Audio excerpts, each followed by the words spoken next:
it will be in my account. Yeah, to the cloud. Thank you. Oh, Claudia and Laura, so we're going to record it. Is it Yeah. okay with you? Oh, okay, thank you. I'm still in the classroom. Are you in the classroom too? I think so. Laura, I saw a classroom. So Claudia in classroom? It's an office, but yeah, I'm Office? still at work. Yeah. We are so dedicating. Yes. I have a big lunch today only for the webinar.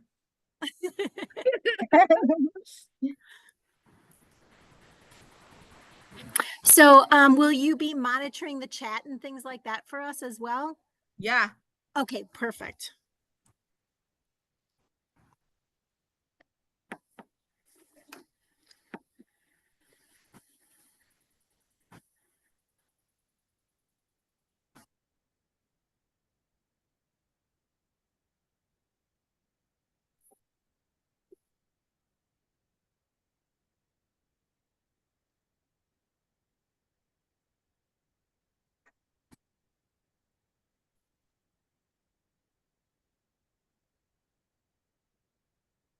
I have a group of teachers who are interested in participate and attending today, but they are like me.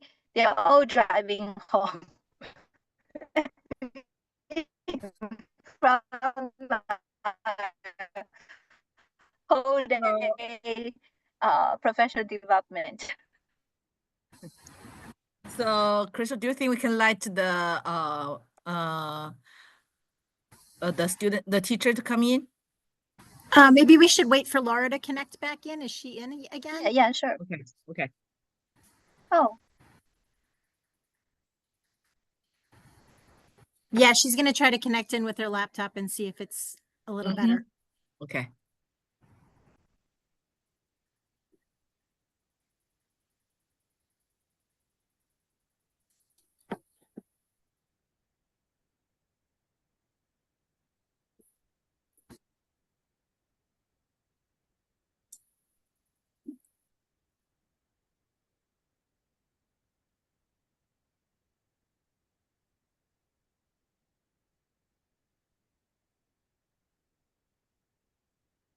thanks for doing this for us. Oh, of course. I love talking about Phil, or FLS as we call it here. A pet passion of mine. So I love talking about it. In one of our district, Omaha Public Schools, they're putting in a proposal. They're talking about they're going to start a FEL program to introduce indigenous languages in public schools. Nice. Nice. So they're ready to learn. Excellent. Well, I will say that was one of our challenges is our Ho-Chunk language, because it was very hard to find the tutors and the conversation coaches to connect with the students. Yeah. That was one of our biggest challenges. Okay, I'm trying to connect. I think you have to let me in on my other computer, then I'll be able to connect over here. Hopefully, I can always do this one, but just want to have a clear picture.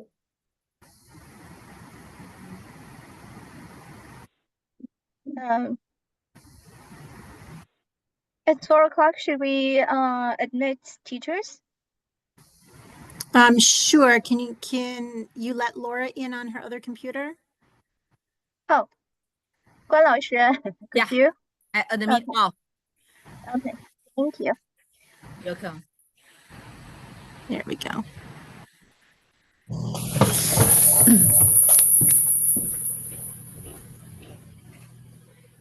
So I can make a Claudine to be co-host? Sure. Okay, in case. I think Claudine is already co-host. Oh, okay.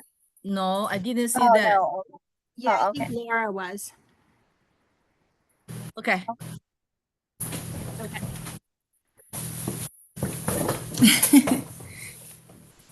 Welcome to the webinar.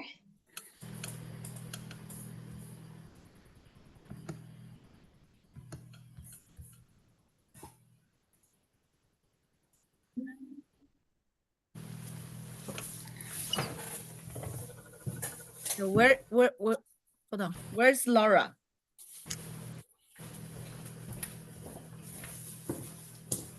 She's now the webinar presenter. Okay. I think she logged on from a different computer. Yeah. Okay, nice. Let me put her name. Here, Laura.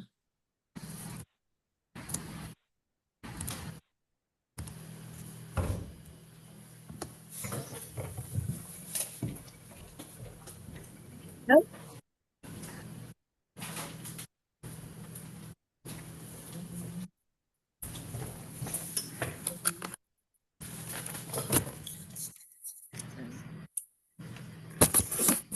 My screen sharing left. Let's try it again. Okay, can you hear me? Yeah. Yes. Okay, and I'm just trying to get a picture. I don't know if you can't see me though. No, and actually I'm trying to share my screen because I was made co-host and it didn't work. Okay, I can share mine. Yeah, well, I don't know if you're co-host anymore. Oh, okay. It said I can't while you are sharing, so, Okay, let me stop for a second. Now you go ahead and see if it works. okay.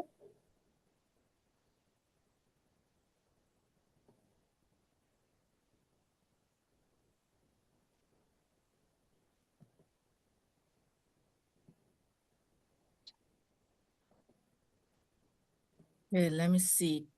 Are we recording now? Oh, Okay. yes, good. Can you see it now? Okay. I can't, all I'm seeing is a dark screen.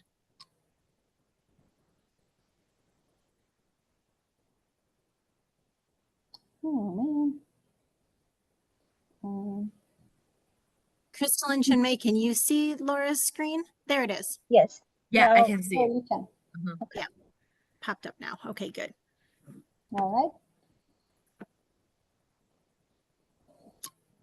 right. Okay, are we ready to roll? Yes. And Crystal, how's the camera? Is it okay? I'm trying to find you. You know what? You're still blurry, but it's okay. All that. Must be the camera. So, are we waiting for any more people or are we ready to start? we can start. Okay, wonderful. Well, welcome everybody. My name is Claudine Clark and I work at the Madison Metropolitan School District in Wisconsin. And my colleague Laura and I are here to talk to you about facilitated interdependent language learning. So Yes, Laura, thanks everybody for coming out. I am Laura Cable and I'm a Spanish teacher and facilitated language studies teacher at Plymouth High School. I'm doing Spanish for the last 22 years and facilitated language for the last 12 or so years. Thanks for coming today. and I think, yep, Laura, you're in charge of the slides. So Yeah. All right, we'll get started. This is us. yes. So in the perfect classroom, when we talk about the perfect classroom, we think everyone is always going to have the same interests. We're always going to be at the same level. Kids are going to be engaged and everybody has the same needs. You have all the time in the world and you have all the knowledge in the world for anything that those students would need, right? That is kind of what we envision when we think about, oh, this is great. You know, remember back when you were a starting teacher, right? And you walked into your first classroom and you thought, this is exactly how this is going to roll, right? But we all know that we don't work in perfect classrooms, right? Next slide, Laura. So in our real classroom, right, what we see is that students are passionate about very different areas of the language and culture that we're teaching, sometimes even different languages that then are offered in our schools. There's all kinds of different levels of the students in the class. Learning and assessment is rarely easy. It's very messy, right? We never have enough time and we tend to not use all the resources available to us in the world, right? Because we don't have enough time and because we are very stressed and very, trying to juggle everything in the real classroom. So our objectives for Phil, and I did link in there the NACESFA website where you can kind of read about Phil if you haven't had a chance yet. And that can be, we can put that in a chat later, or we can make these slides probably accessible to everybody later too. The objectives of Phil then are to encourage the study of less commonly taught languages using multiple resources, text, online resources, and then support from speakers of the language under the guidance of a certified language teacher, someone who has actually studied, prepared, and become a language teacher. The objectives also speak to student choice and voice in language learning. We also want to promote the skills that for lifelong learners, right? Self-study, collaboration, goal setting, all of those things. We want to lay the groundwork for future language study beyond high school and try to push students along to get over this. I get my 2 language years in and I'm done, right? We want to provide a structure for continued learning in our classrooms so that if students are accelerated past what our schools offer, that they have a place to then work and continue learning. And we want to make sure that we provide access to less commonly taught languages. One thing, I just came from a meeting in my district where we're seeing languages just cut, right? Language programming cut, and it's not a priority sometimes. And so we really want to make sure that there are other things out there for students aside from just Spanish, right? So our stories, how did we begin? So I was a teacher at Madison East High School, and what basically happened is that our German we had French, Spanish, and German. So already we only had 3 Eurocentric languages offered. And then they cut our German program. They said they didn't have enough students to sustain it, and so they cut the German program. Parents, students, and teachers were up in arms, and so there was a lot of complaining to the administration. So the administration came back and sat us down and said, well, what language? We can't just have 2 languages. We have to have something else. Obviously, German didn't have the amount of support that we needed. So what other language should we have? And people were talking, and the administration was throwing out Chinese as, this is a language that is a necessary language in the world, and all of this. And I said, but what's going to happen when the same thing happens to whatever language we decide, and it's not sustainable, or there's not enough students that want to take it because we don't have this language in our middle school, so we don't have that feeder pattern to bring, into our high schools. What's going to happen? And they just kind of looked at me, and I said, we need to find something that's more sustainable where we can adapt to what students want to learn. And so that is kind of how our idea of facilitated language study, or PHIL, was born in Madison. And Laura, you want to talk about your? Yeah, so we have Spanish and German for many, many years. I'm actually from Plymouth, so I teach at the same high school that I went to.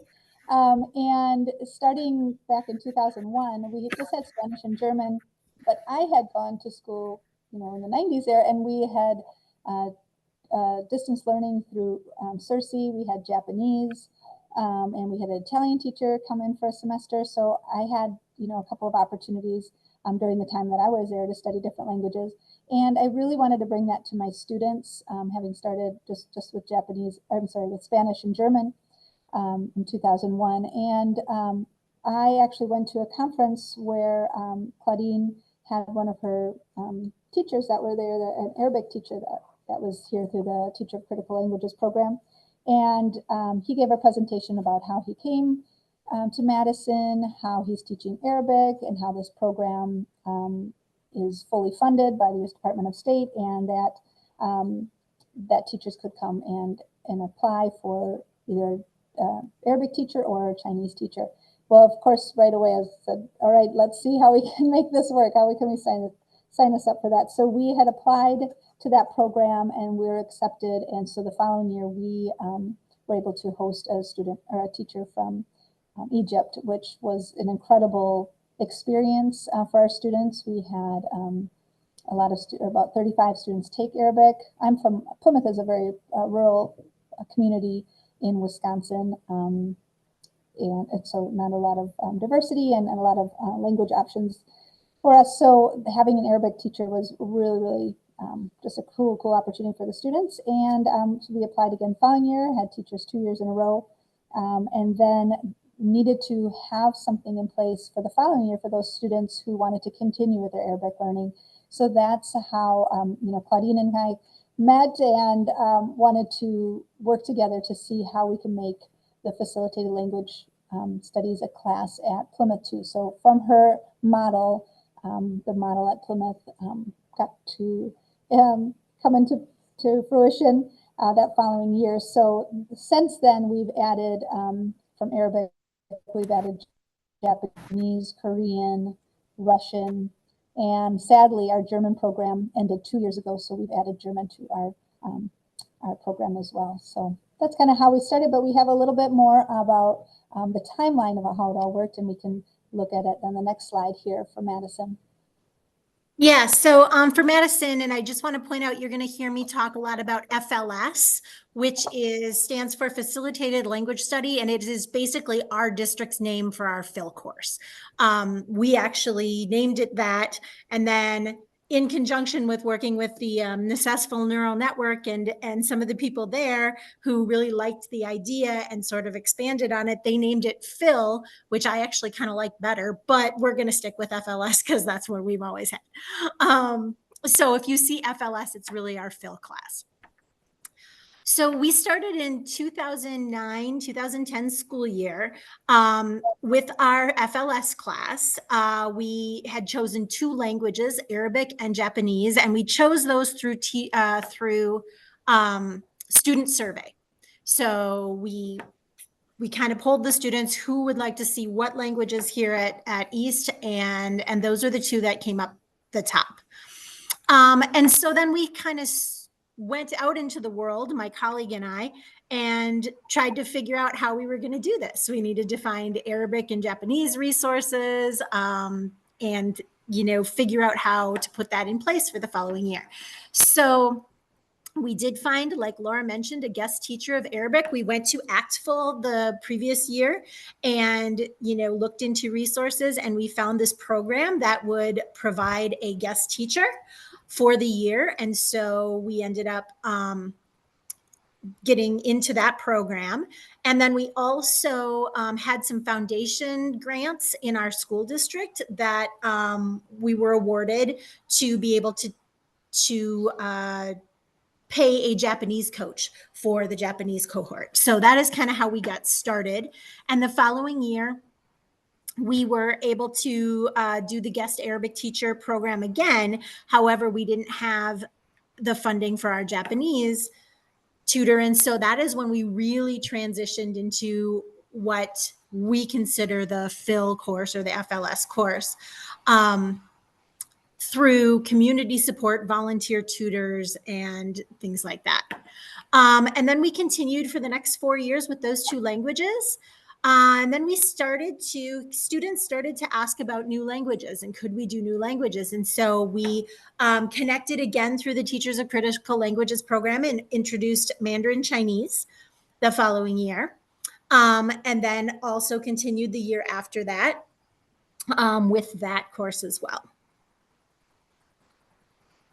The following year, we had students that really wanted to do Korean. And again, this is what we talked about when this is student voice and choice, right? Japanese was all the rage because it was manga and anime when we first started the program. And then you look and it's 7 years later and K-pop is all it, right? And so the students then wanted Korean. And so this course really allows that flexibility to meet the needs of the students. So we started a pilot program for some students that wanted to do Korean.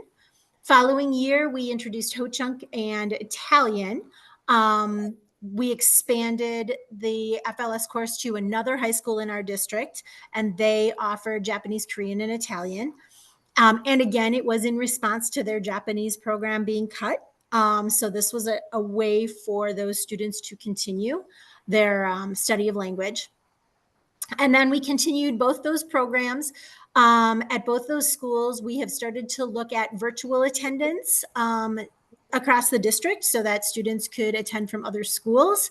We also coordinated scheduling so that the FLS class is at the same time for both of those schools, and they can share tutors, and the students in both those cohorts can work together. And then this last year, we have introduced ASL, American Sign Language, at the East High School FLS class.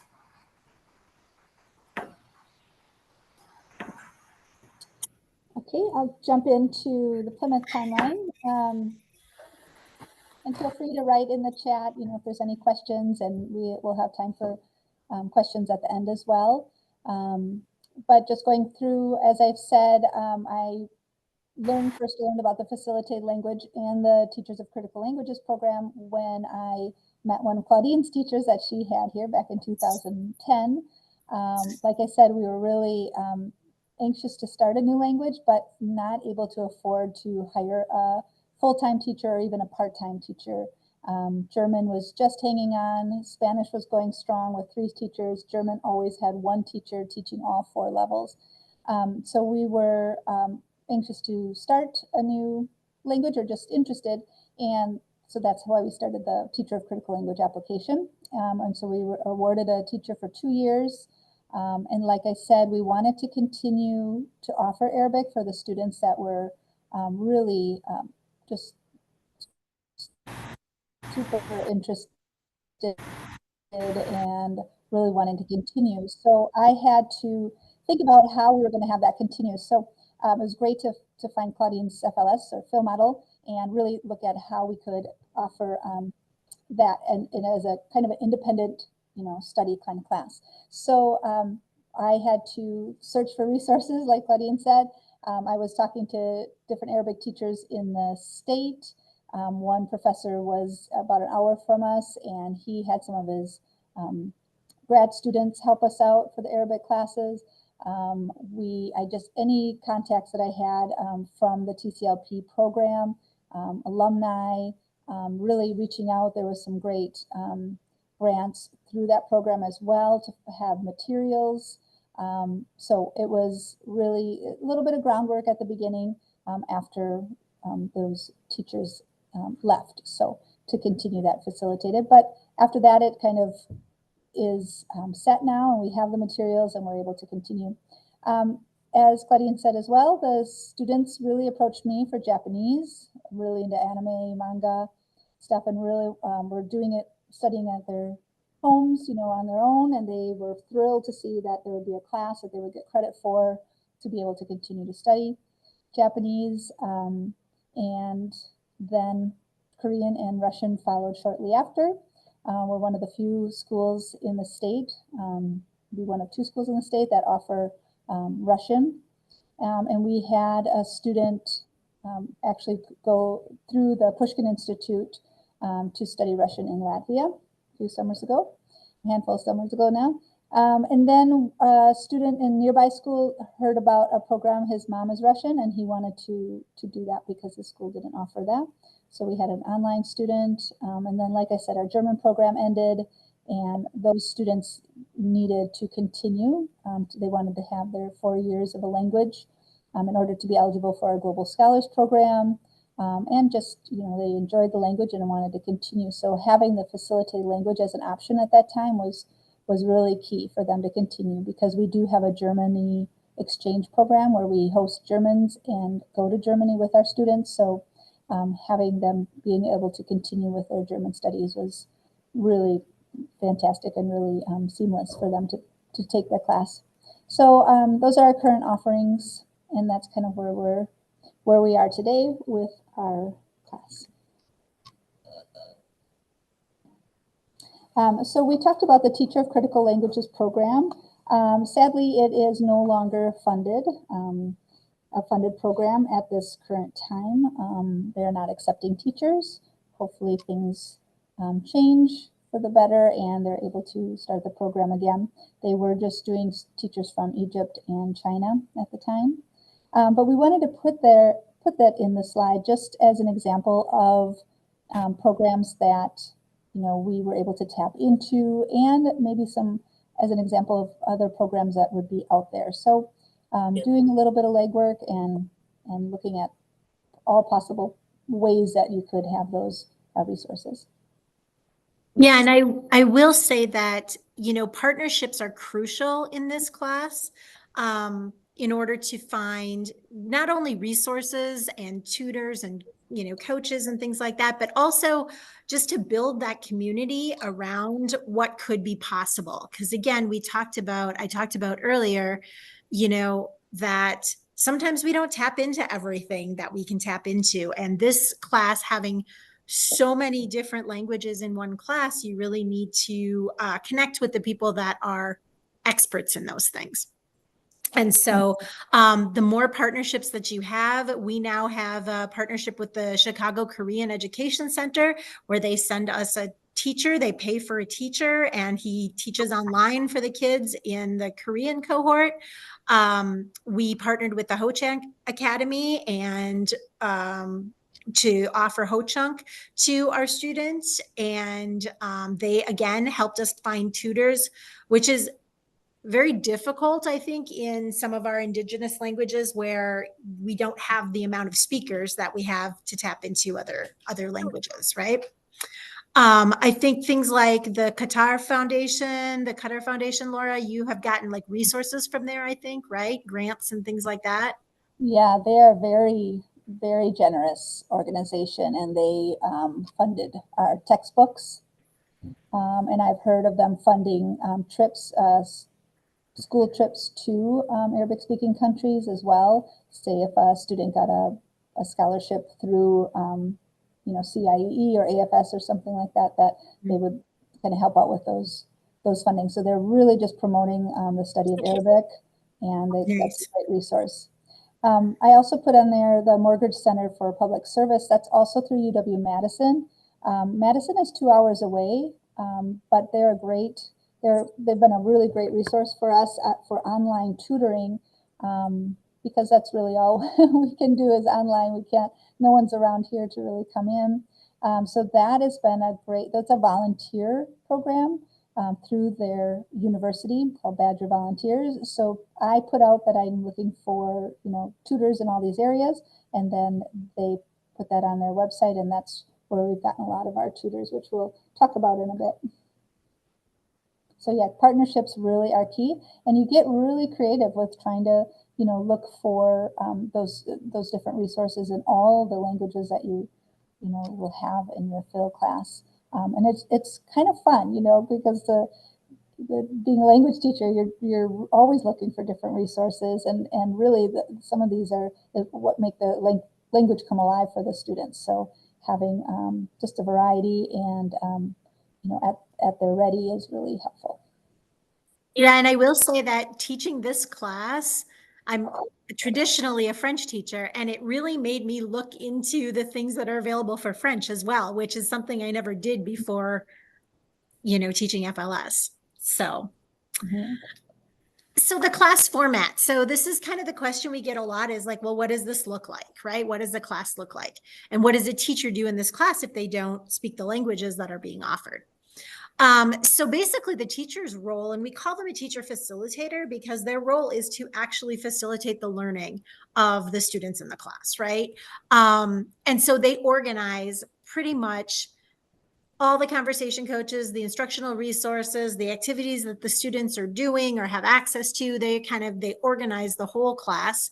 They help students in terms of setting their pacing and, talking them through like what kinds of things do you need to study, where do you need to work harder, what do you need to, what more do you need in what area of learning, and they'll also assess how they're doing and how they're putting in the effort and the learning through participation activities and a performance-based portfolio. They also check in individually, and which is a piece that I never got to check in weekly individually with the students in my class, in my French class. So it really gives that one-on-one check-in with that teacher to help facilitate, progress. They're also in charge of planning whole group instruction of cultural lessons or like learning lessons, how to learn a language, things like that. So there are some things that you do as a whole class to build classroom community and also to share information between cohorts. And then they definitely collaborate with the tutors to help the tutors in their work with the students, in coaching them, in doing activities together, and also in what they're seeing. So that tutor many times has no skill or training in language teaching. And so they would connect with the teacher, and the teacher would ask these questions like, okay, here's a rubric, like where do they fall in this rubric? How did they do in vocabulary? Is it the vocabulary like that they've been learning from the book? Are they going above and beyond? Like you can ask all kinds of pointed questions in to get the tutor to give you a sense of how they're doing with the language.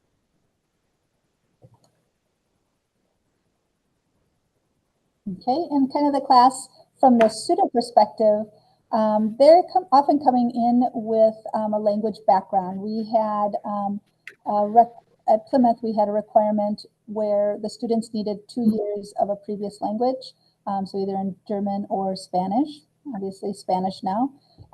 We wanted them to have that background just so they had that experience in language learning and knew what to expect and to see how well they were doing with that.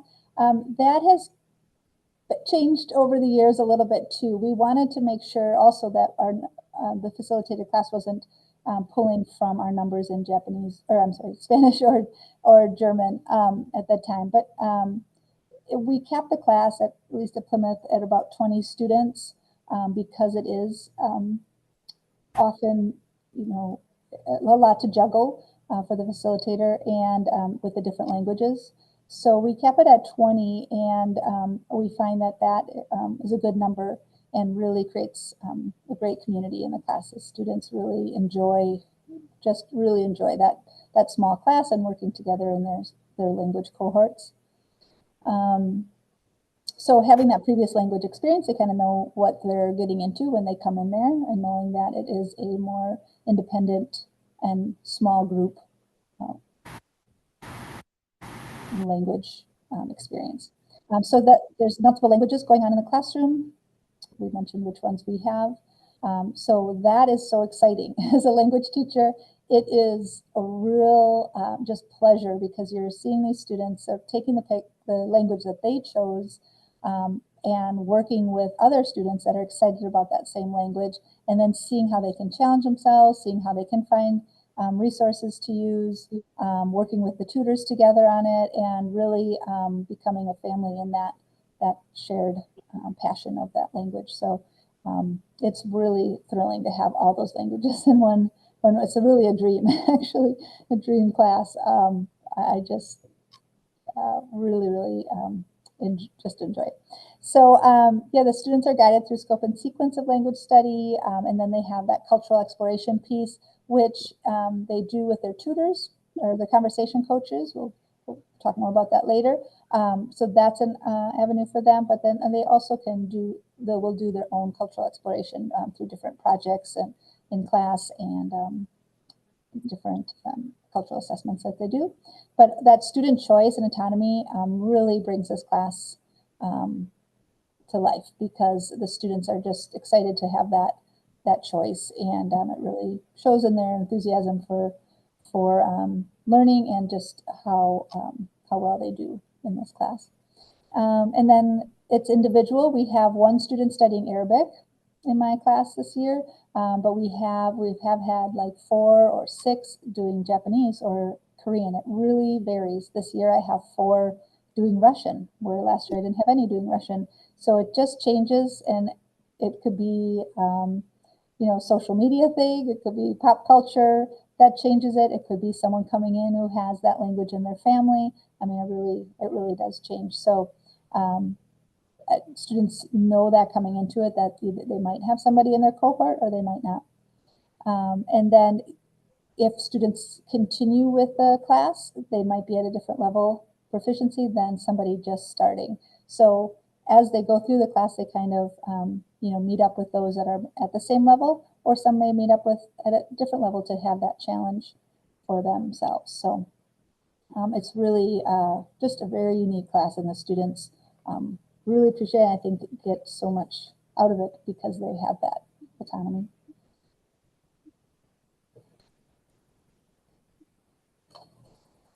We're going to talk about student assessment, and this is a question that I get so often, like, well, how do you assess students? And students come in and they think, oh, this is great. It's going to be like a blow off and I don't have, nobody's going to be testing me or whatever. And that's just not the case. And as a matter of fact, I feel like in this class, like students are really in charge of their own learning and they're pushing themselves to that next level. So student assessment is tricky, however, in that it's a coordinated effort. You really have to assess students more globally than maybe we do in a traditional classroom. So as I mentioned before, like there is a weekly check-in, and when I would have students check in with me, they had a rubric and they had to fill it out, and they had to come with their evidence of work for the week.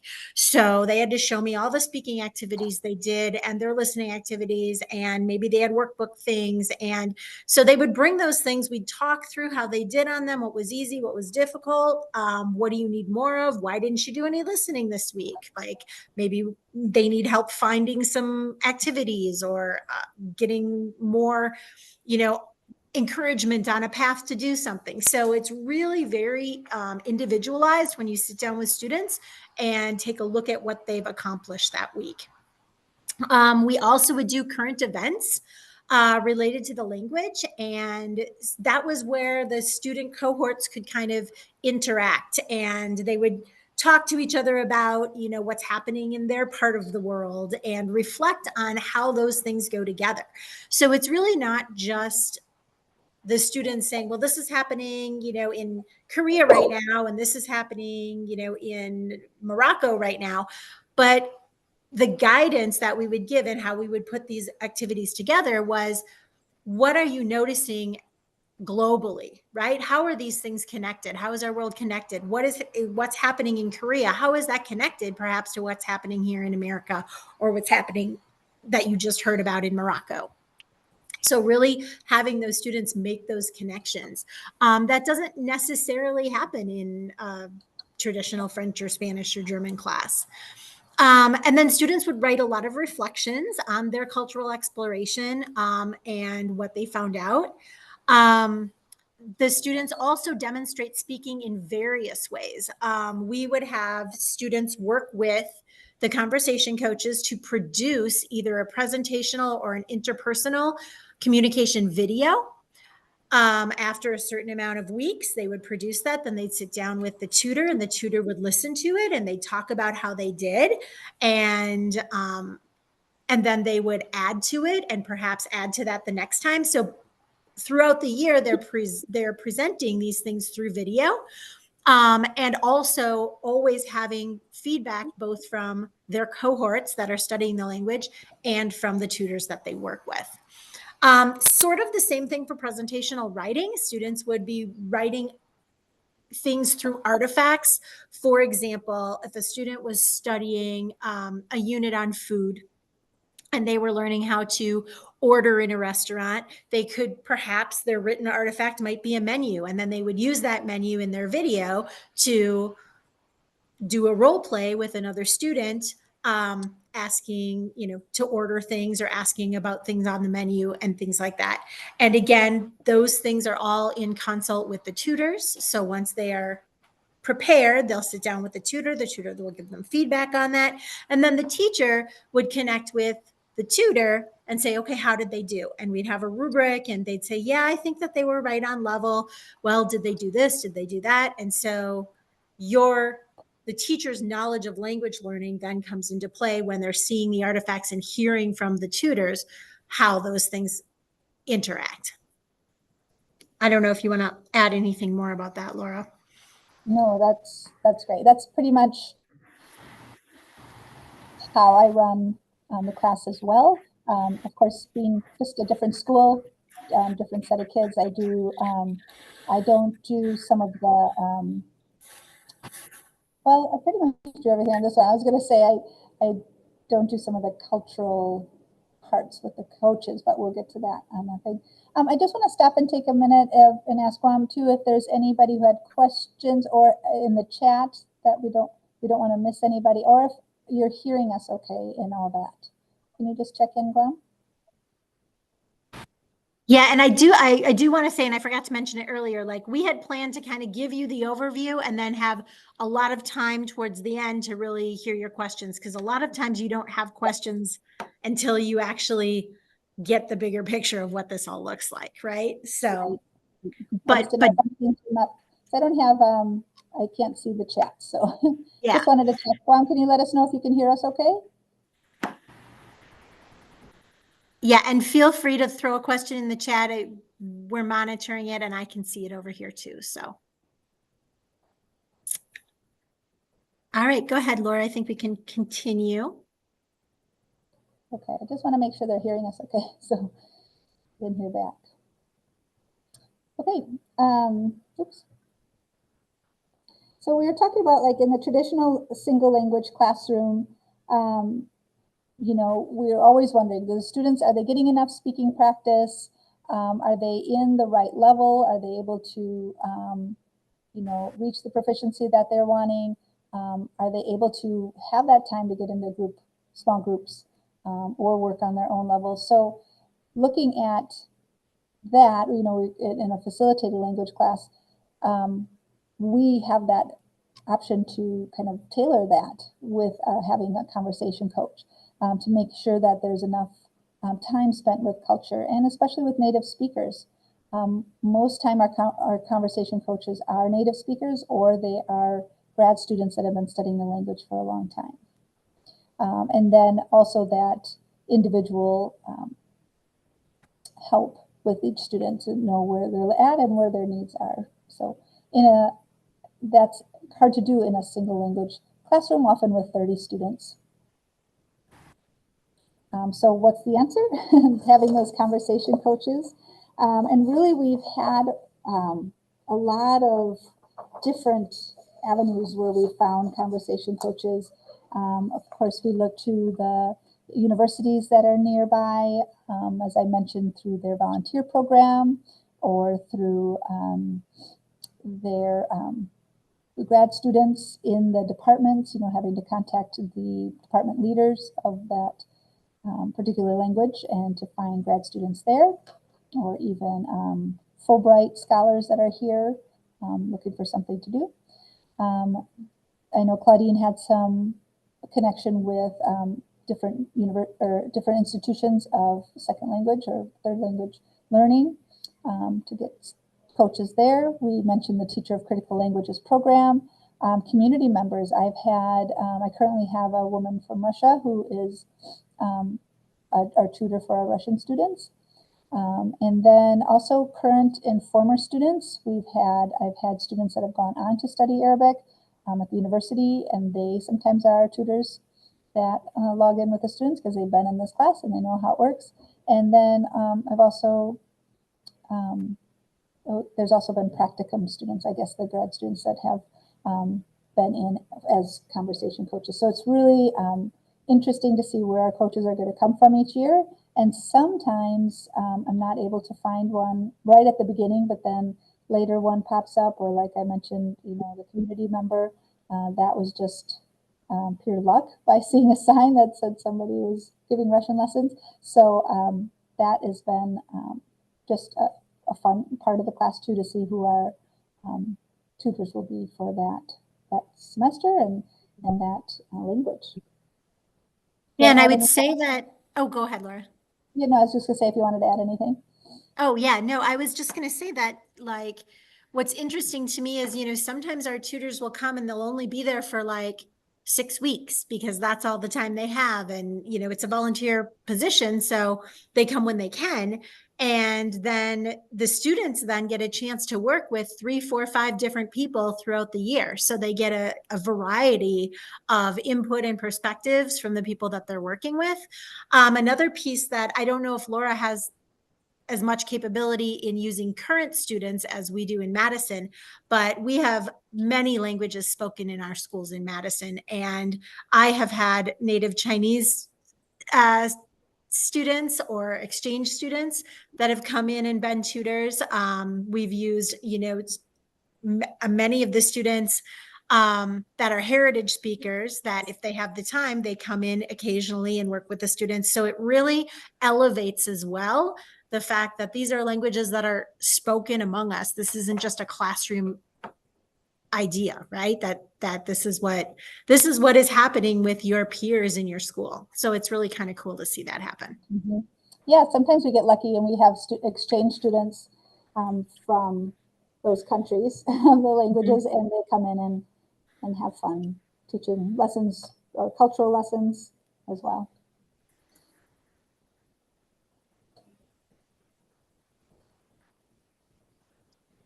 Okay. Go ahead, Claudia. You have. Did you move the slide? Because that's not. Yep. Yep. Huh. Okay, conversation. Well, there it goes. Okay, there must have been a lag because it wasn't changed on my screen. So, okay, so conversation coach sessions. So in the classroom, the coaches can't come every day for the most part. So they come on different days, and the teacher facilitator, that's what they organize, right? So they organize the sessions in terms of which students are going to work with which tutors and when, and put together that schedule for the kids. Parameters around those coach sessions are really important to make sure that the students get the most out of it. So they need to have an expectation of what they're responsible for, and also some activities and some things that they can do. So one of the things we talk about is how it is the student's responsibility, not the tutors, to come into that session with questions, asking for what they want to do, because the tutor is there volunteering and they don't have to prepare anything. So those tutors really, now, I'm not going to say that we don't have wonderful coaches that come in sometime and they're like, oh, can I teach a lesson? And I'm like, knock yourself out. That's great. But for the most part, the students are responsible for their own learning. They're the ones who have to lead and guide that session. It allows them to practice at their own level. And I can also cohort them together. So if we have 2 beginning students, they can practice together with a tutor, which is a little bit lower stakes for students a lot of times, and especially at the beginning when they're getting used to working with the tutors, because students sometimes aren't all that outgoing when they have this new person in front of them, right? And then speaking another language. So that's really kind of nice to be able to do that. They get a chance, like we said, to discuss culture with native speakers or with people who have been studying the language and traveled to those countries, and things like that. They can also differentiate their learning based on individual needs. So if one student really needs more help with the Japanese alphabet, then I can make sure that they have one-on-one tutoring with a coach to do that. And then the other students can work with other coaches or on different days. And then we've also been able to connect in person and or through technology. I know Laura does most of her tutoring online. In Madison, we do have the university, and we do have the possibility for people to come in person. So I would say it goes about half and half, depending on the year, where people come in person to work with the students or through technology. And we started this class obviously way before the pandemic, where everybody ended up going to online and virtual learning. And so it was really kind of a novelty at the time. I don't know if you remember that, Laura, but the kids getting onto Skype, remember Skype, with with tutors and things, was really kind of a cool thing for these students to do. Mm-hmm. Okay.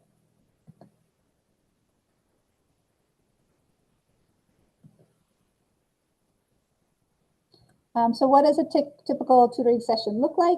As Claudia mentioned, it's student-led. So the students are, talking about what kind of things they want to learn, what kind of, places where they're, struggling. So the students really have a voice in that. And that seems to work really well with the tutor, because they want some direction as well. I've had some tutors that were studying to be language teachers. So they had lessons, and like Claudine said, you just kind of let them go and kind of watch because I'm always in the background during their sessions. Sometimes I have 4 virtual tutoring sessions going on at once, but you know, I can pop into those rooms and kind of see and pop around to the different rooms that the students are in to really see where they're going with that. But the students really like having that voice of saying, oh, this is what I want to learn this time.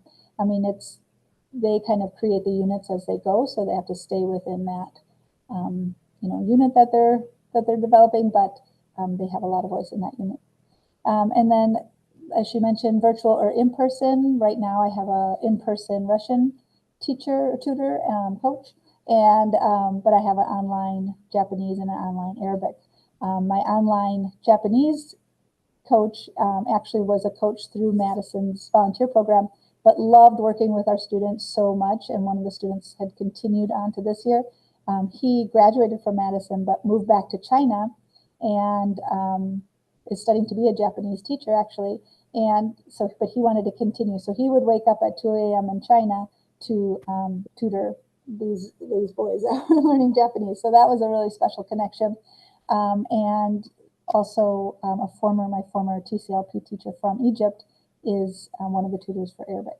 So keeping those connections, we find that the tutors really enjoy, those coaches really enjoy working with our students too. They could be one-on-one, like I mentioned. We have 1 student studying Arabic, but we have 4 in Russian, and the Russian students are all new students, so they all wanted to be in a group together. Sometimes when they're at different levels, you know, I'll try to get the different tutors. Sometimes if I only have 1 coach for that 3 people, I maybe have to split up the time. If they're there for an hour, I have to split up that time between the 3 students. There's conversation practice, and that is key. That's why having these coaches really makes the class come alive for the students, because they have that feedback on how their speaking skills are. And that cultural part too is really fun. And the students get to choose, again, what kind of cultural tidbits they want to learn and where they want those conversations to go. And they learn culture on both sides. And then also that time for questions and clarification. So coaching sessions really are key to the success of this class. So there's a question in the chat that I'd like to address. Students need to have a certain maturity to be in the program. So, I mean, I guess my answer to that is yes and no, right? I think that we go back to the beginning, right, of that perfect classroom that everybody's going to come in ready to learn and whatever. What is important with this program is that students need to know, and parents and families need to know upfront, the parameters and the expectations of the class, that there will not be someone holding your hand and telling you what to do every single minute and every single night for homework, that there will not be somebody giving you a list of vocabulary words to memorize. Like, there's the putting those parameters out there very clearly, that the expectation is that this is much student-led and student choice in learning, and that they need to have some sort of intrinsic motivation. And so Laura did talk about having some language learning background. That was our parameter at Madison too. We have made exceptions for students who come in with maybe a heritage language, or just one of my best students came in as a freshman because all she wanted to learn was Japanese, because she was an Asian student and she didn't want to learn French or Spanish. And she was one of the best students that we ever had. She like barreled through all our textbooks and she learned so much. So the students that succeed the most, yes, have a certain maturity and a certain motivation. But I would say that's just like students who succeed the most in a traditional classroom as well. So it's really about what you set up as parameters and making sure that the students know the kind of class that they're going to be in. I don't know if you have anything to add to that, Laura. No, that's a great point. Yeah, definitely that upfront. And we go around to the language classes to give presentations about the facilitated language class to promote it. And then those students in class tell the audience, like, this is what the class is like. So there are those expectations up front too, that students know what they're getting into. Okay, so considerations when you're having conversation coaches come into your space, whether that's virtual or classroom. The first thing is you have to know what your school or district's volunteer policy is. In Madison, we have a very strict volunteer policy. Everybody's got to go through a background check. They have to sign up online, and they can't come into the classroom or work with students until all of that piece is finished. You have to also provide guidelines for both students and coaches. We have documents that say, students, here are your responsibilities when working with coaches. And then we have coaches, here are your responsibilities for working with students. Many times you're also thinking you're using coaches from the university. Those are young adults, but they are adults working with minors. So there's other indications there where we have to say it's absolutely, you cannot contact each other outside of the parameters of the class, like making sure that the students and the coaches know like those parameters. You have to guide them towards possible activities. Just like you have a variety of students, you will have a variety of coaches, and some of them will be all in and super excited and know what to do. And some will be very timid and they will need a little bit more coaching and a little bit more encouragement and a little bit more structure.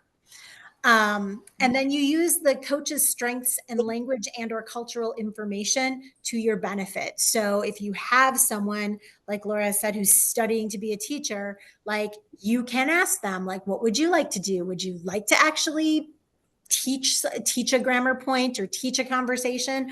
Or, you can kind of pull in what they know, what they like to do, and really bring that into make the most of their sessions with the kids.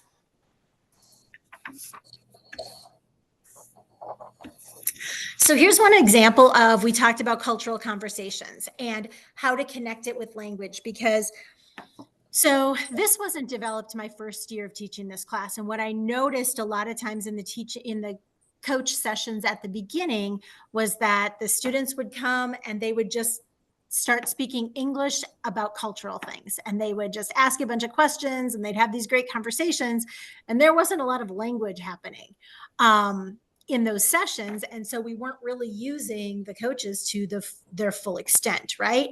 So what we developed are these cultural conversations where they can do that, because it's a plus for many of our tutors as well, who could be language learners, English language learners, many of them are. And so they get a chance to speak in English with, high school students, which if they're exchange students or they're, high school student or college students from different countries, they never really had that opportunity. And so this is kind of an example. We would have students have a 10-minute conversation, and 10 minutes is because I didn't want the entire tutoring session with them to be just this. But we'd say 10-minute conversation in English about any of the topics. And I put down school, but there were probably 30 of them on the sheet. There was film and family and all kinds of different things. And so they had 5 questions that they would guide the conversation in English about. And there was always a question about compare that, right? So what does that look like now to in the country of the tutor, right? And what is similar and what is different and all of that. And then after the conversation, it was the tutor's job or the student's job to direct the tutor to ask questions in the language. So for example, if we had this discussion about what school looks like, then simple questions like, what are your favorite classes? My favorite classes are, and they would have to learn the question and the answer with multiple vocabulary, so that you're building upon the cultural conversation to bring it into then actually being able to express yourself in the language.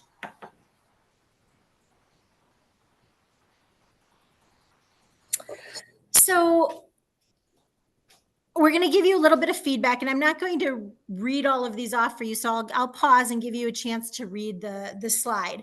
But this is from the coaches. So we gathered this information from the coaches that come in, the tutors, the volunteers.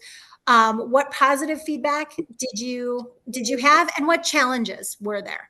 And you can see kind of in the challenges,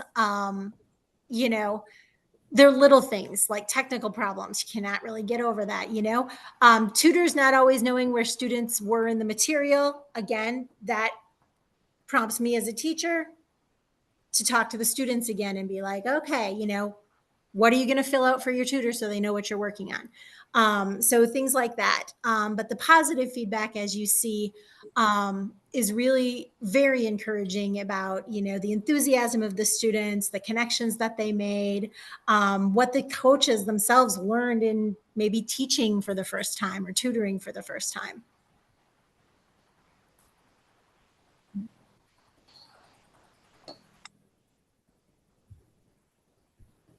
And if you have other questions, please feel free to throw them in the chat because I can see it. So,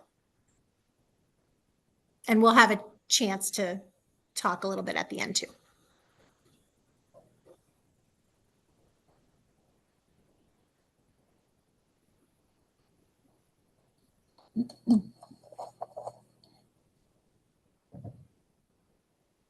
And I'm just going to say too, the coaches really, the feedback has been overwhelmingly positive.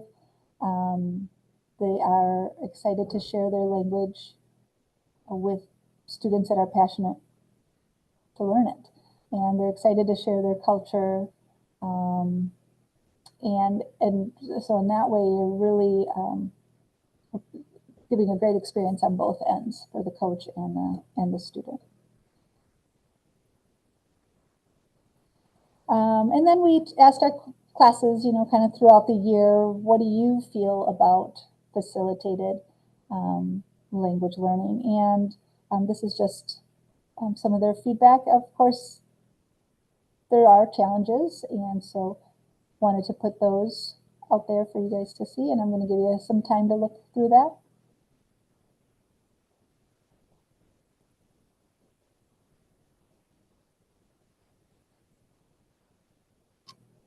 While you're looking at that, Laura, another chat question. Have you used Talk Abroad?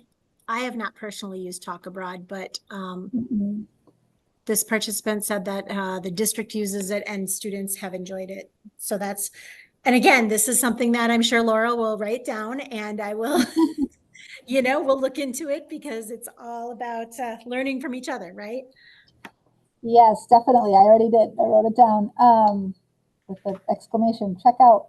I'm always was looking at online programs. We've looked at, my gosh, I can't remember all the names over the years. I've been doing this about 12 years. I think Babbel or Mango Languages or italki, those kind of things, so that online language learning. What we've noticed is that I wasn't able to make sure that it was safe for schools. So if your school is using it, that's great. I mean, that definitely I'm going to check that out because if it's just talking with a tutor that wants kind of that English lesson as well, you know, you're exchanging language lessons, then we're not able to monitor who is giving that lesson, and we can't. It'd be really hard to monitor all the different languages in the room with that kind of open-ended online language learning. So definitely something that would be you know, cleared through the school or tailored for schools. Definitely always looking at if there's something new that came out for that. So that's really cool. Thanks for sharing that.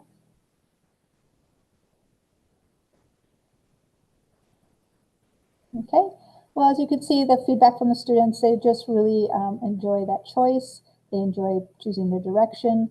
Some challenges could be, yeah, it is hard to kind of keep motivated sometimes when you're on your own, if you're learning a language by yourself, knowing, you know, how to kind of navigate those struggles. So that could be a challenge for somebody who's not used to kind of that intrinsic motivation. Sometimes it's a challenge when we don't have a tutor, so they're not sure on their pronunciation, or you know, there's so many places that we try to find that help, so they don't struggle for too long with that. But you know, at first, if they have a student who is used to only learning language in a certain way, that could be a challenge. And then we've asked some facilitated teachers kind of what their feedback is for that. And as a current FLS teacher, Phil teacher, as I said, I just really enjoy it because it's such a unique class. And being a language teacher, it's really exciting because you're in a room of students that just are so passionate about learning language, and having the chance to do a less commonly taught language really, I think, helps them stand out and helps them really look at what that can do for them in the future. Well, I've had a lot of students that want French and they want Italian, but I'm keeping it to these just less commonly taught languages, along with German, who or those students who weren't able to continue the program. And we do have a very, very strong German heritage in our area in Wisconsin. So I'll let you take a look at the feedback from other FLS teachers.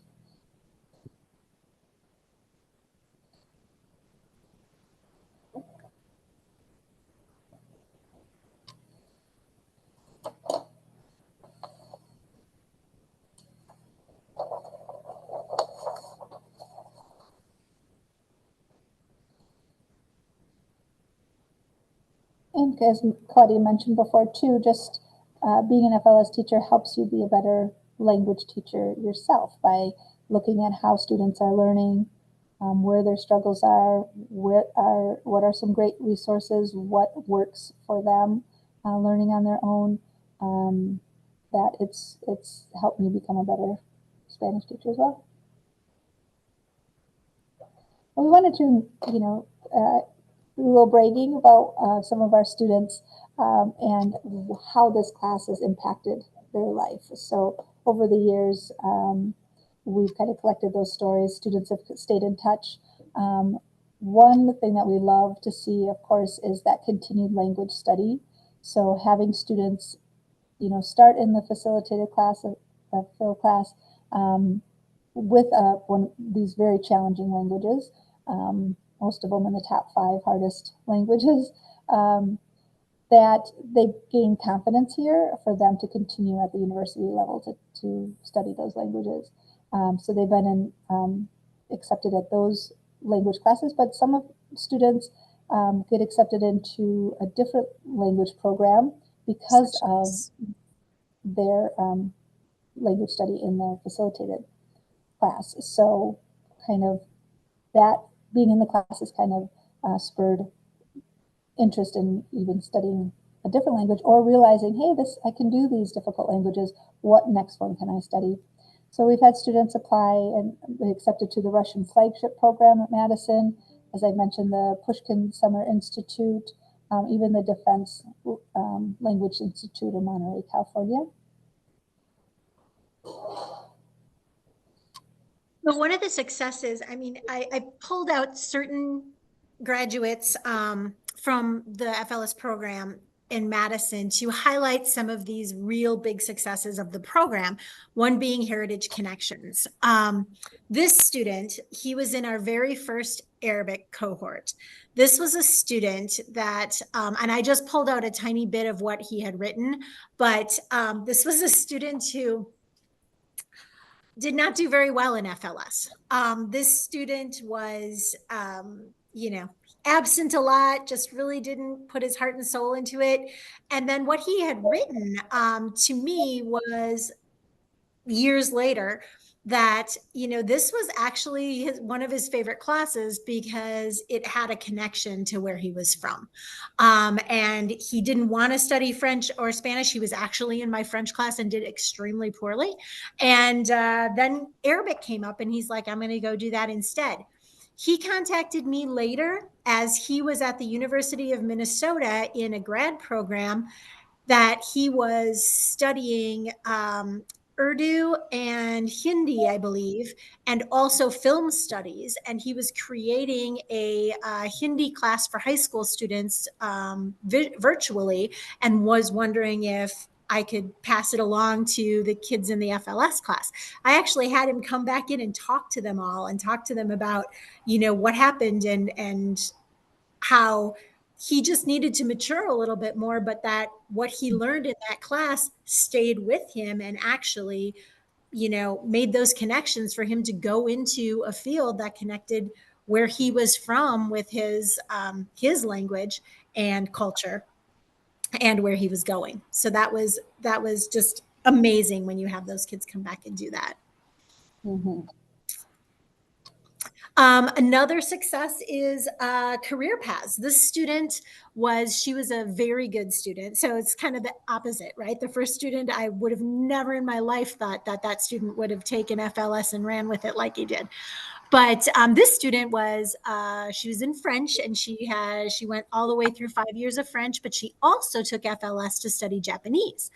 And she was super intrigued just with how Japanese was so different from French or Spanish that she had already learned, and really sparked this interest in language and linguistics. And she ended up going to Boston College from Madison, tested into third semester Japanese. So I believe she was in FLS for maybe 3 years. And so she was right on course with anybody who would have studied Japanese, say, in a traditional classroom, and ended up going into linguistics and getting her master's. And so kind of a career path that was born out of what she was able to experience and explore in FLS. And then my last success story here, is one of my very favorite students. And again, this is kind of an amalgam of the two I just talked about. This student was one of the most talented language students I have ever taught. She also did zero work.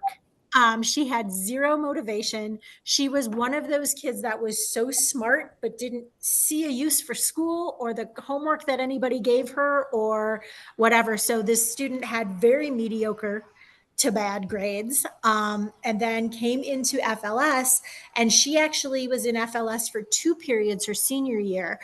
She studied Arabic, and then she was far advanced in French. So she studied French, advanced French. So she came in for 2 periods a day, one for Arabic and one for French.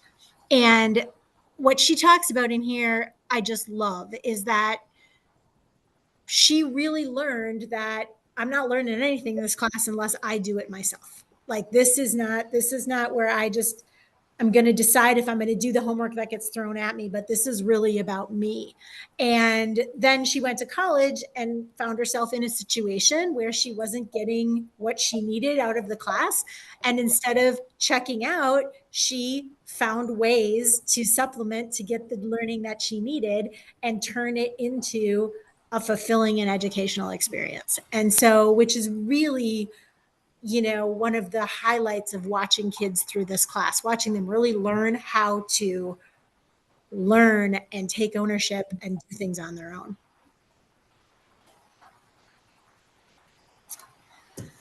So we're going to wrap up quickly-ish here, and then we'll have some time for questions. But challenges to the program.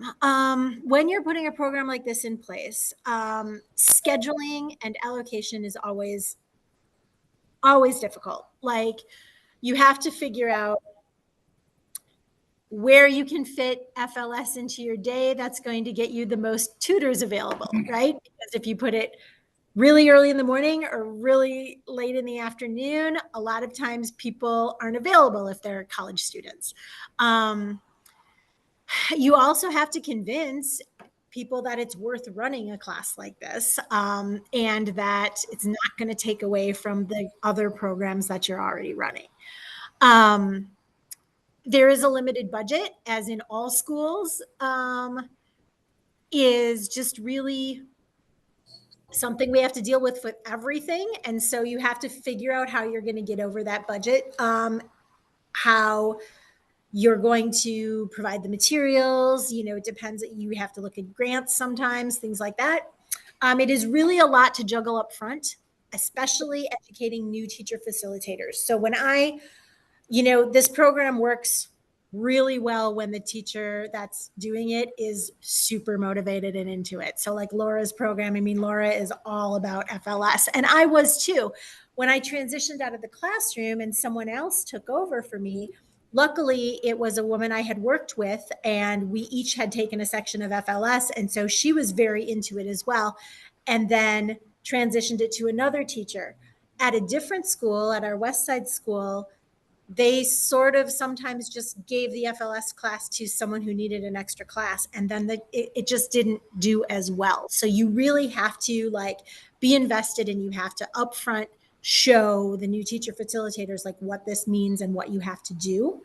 Finding resources that work for students. Many times textbooks work because a teacher is using them, and then you put them in the FLS classroom and they don't really work that well because of the way the textbook is structured. So you have to find the kinds of resources that are going to work well in a more self-study environment. And then I think one of the biggest challenges really is just getting and keeping the support and value for the class from the other teachers who don't have the concept and the mindset, right? That they can't understand how a class like this would work. And administrators saying things like, well, how is that a rigorous class? You don't even have a teacher of the language. So really making sure that they understand the concept of the class and what's happening in the class is another big challenge. But once you do that, I mean, they're always on your side.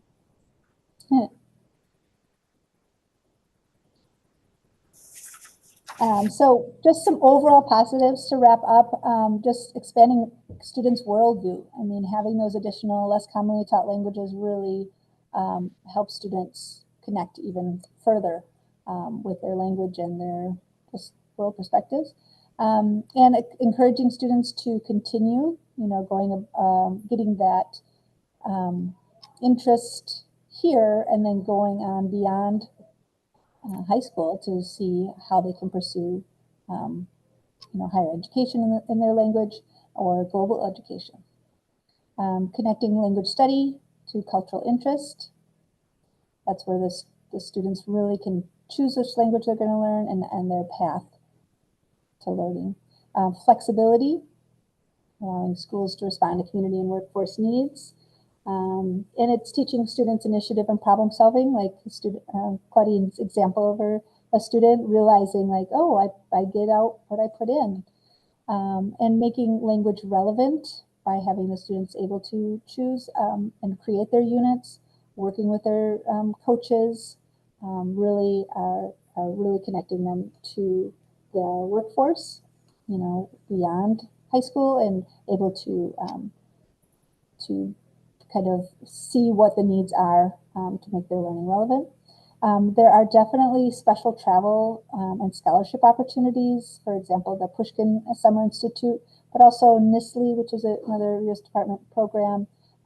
Really, the students really stand out with this unique language background that puts them at I think, better advantage for students having never taught these languages.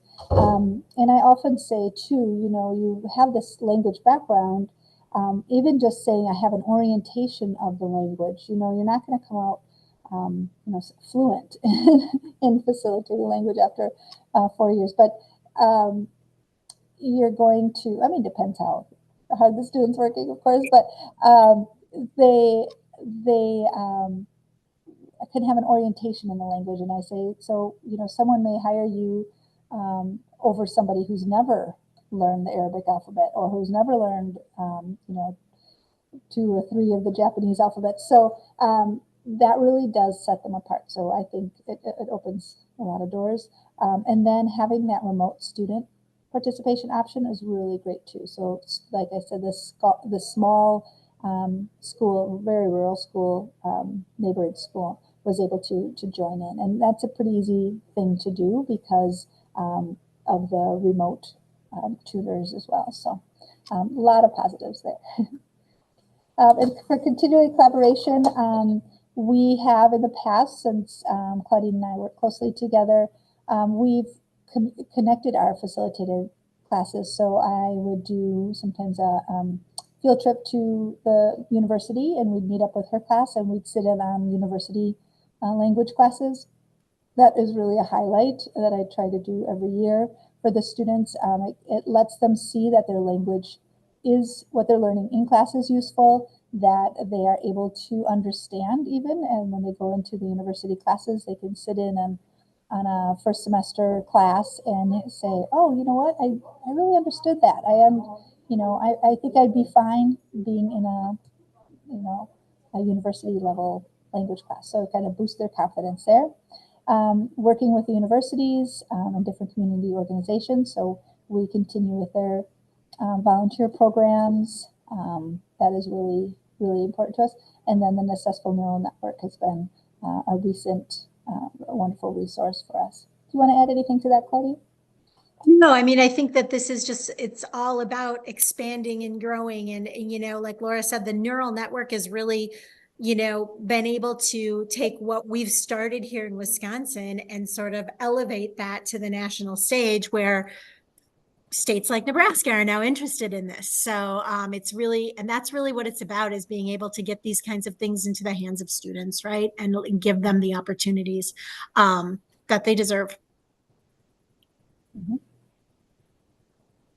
Great. And that's the end of the presentation. We have about 15 minutes or so. 15 minutes, yep.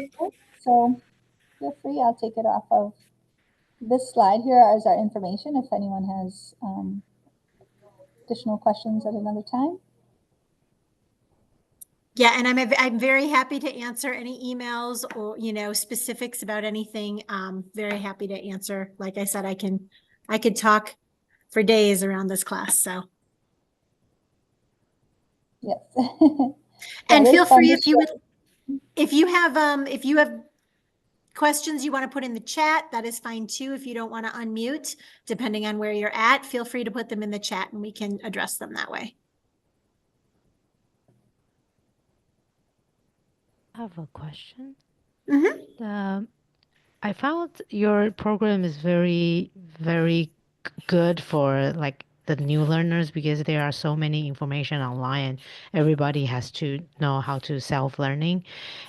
But with with the program I have right now, I feel what I would like to see is how you organize your like guided questions. Like you show one slide. I don't know if you have any online resources or you have a document or you have a handbook for those sequence that people can look up for.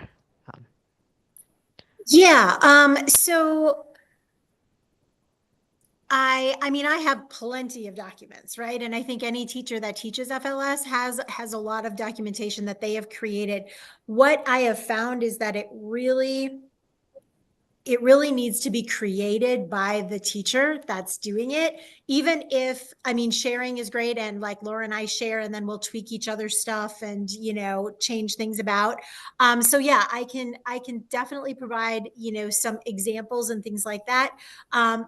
The most important is that you have a structure in your mind that how you want kids to go through this, and then be able to like create those materials to be able to do that. So are you thinking more along, because you said this is good for beginners, but are you thinking more advanced students that might be in a class like this? Sorry, I was not very clear. I was thinking it's great for my, I have an exchange program with a school who speaks the target language. They speak the target language. So when we have one-on-one sessions, I think it's a little bit like your tutoring time. So I would like to see your examples and then see how I can make their one-on-one exchange time to be more effective or fruitful. So.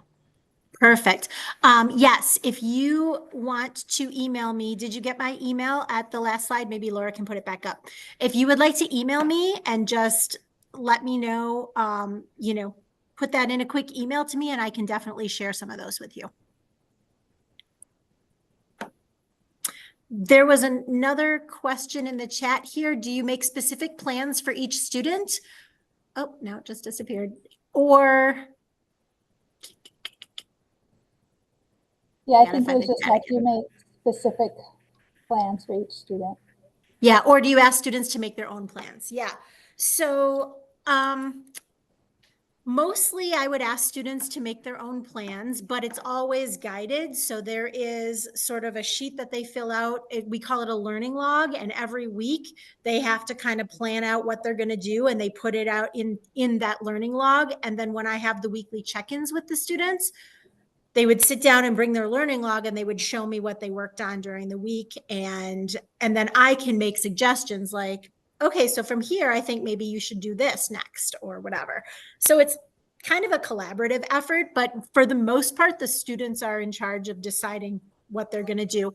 I would usually have the students choose an anchor resource, whether that's a textbook or an online program or something. I would have them start with an anchor resource that they had kind of a guide and a plan to be able to follow, and then they could supplement with other things that they would like to do.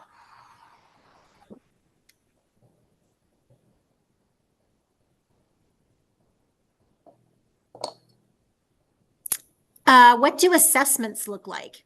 So we have a couple of different ways that we would assess in the classroom.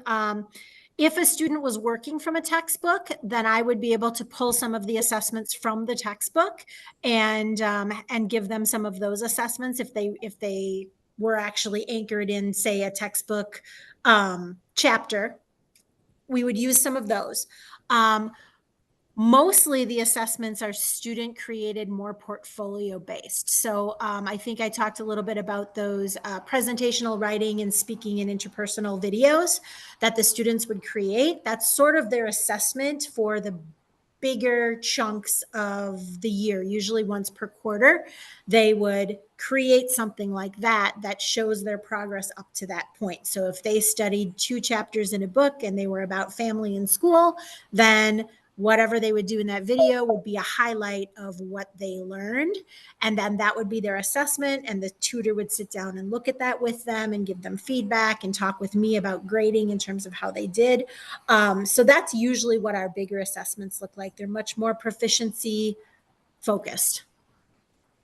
Thank you for your answer the questions. I have a follow-up question. So do the teachers, when you monitor students doing the studies on critical languages, do the monitors, or do you have to have all this critical language knowledge to decide whether the assessment for the students is good enough, or is it proof, or is it represents the learning, the learning scale of the student's plan? Thank you. Yeah. Laura, do you want me to take this, or do you want to take it? Yes. Yeah, that's fine. Go ahead. Okay. So when we started in Arabic and Japanese, right? 2 languages that have completely different writing systems. I didn't even know when I started this class that Japanese had 3 different writing systems. Like, I had no knowledge of any of these languages at all. And so I really learned that stuff along with the students. I will say that being a language teacher, you really do understand beginning and novice level language development. If I had a heritage speaker, at one point I had a heritage Chinese speaker that came to the class, and I had to find materials at that student's level, and that was much more challenging to help that student find the level that they needed to be at. But you really discover that with the students, and then you use the tutors to help you. So which is one of the reasons that an anchor resource is so important. And I would, for Arabic and for Japanese both, my students would have a beginning anchor text so that I could walk them through that. And then we would be able to be following a scope and sequence that looked like that. I don't think it would work as well if the students just said, I'm going to study this, and then I'm going to go over here and study this. Like, they need some sort of a pathway. Okay. Thank you. Thank you very much.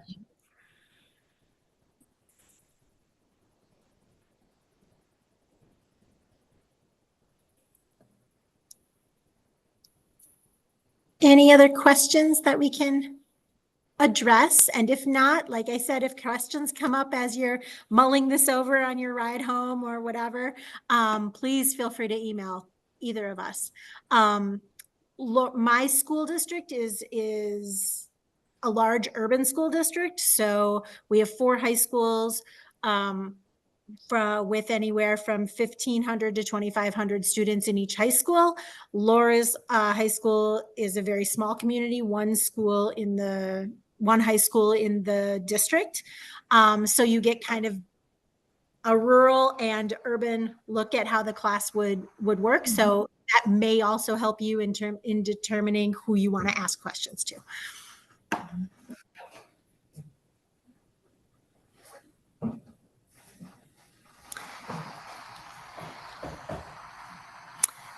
Otherwise, like, there's 3 minutes left to enjoy. I don't know if it's nice. It's sunny here in Madison. I don't know if it's sunny where you are, but so feel free to leave the webinar if you have no questions. But otherwise, we will hang out. And again, feel free to email.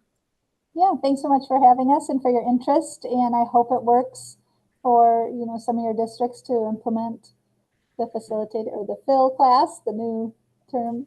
It's really a rewarding class and really opens doors for students. So one anecdote. Once the Japanese teacher of our school just signed, just left before the school started. We have trouble to find a Japanese teacher, and then the school corporation, the head asked me, "Can you teach some Japanese?" And for me, that is no. I say I'm Asian, but but I think your idea can give me some some information. If such emergency happens, there might be a way to to have the student in a certain path and wait until we have someone in the position. That's very, very helpful. Thank you very much. To help find those anchor texts, I contacted the local universities that the students might attend after high school. So that way the students could, maybe test into a second semester or third semester, or just be familiar with the text that they were going into. So that was really helpful. And those are the texts that we adopted for the students for the anchor resource. Okay, excellent. And I would also say for, anyone who's teaching just a traditional class, I mean, there's so many ideas here that can expand upon what you're doing in the classroom, and especially for differentiation. When you have a student that's way further ahead than someone else, like you have these methods and these ways to connect people and community into your classroom that just infuses a lot of life. Mm-hmm. Well, thank you so much. I thought you have spent a lot of time and energy to work on the community, the connections, the collaboration. Oh my goodness, how can you get all this energy? How can you keep balance? No, I don't know.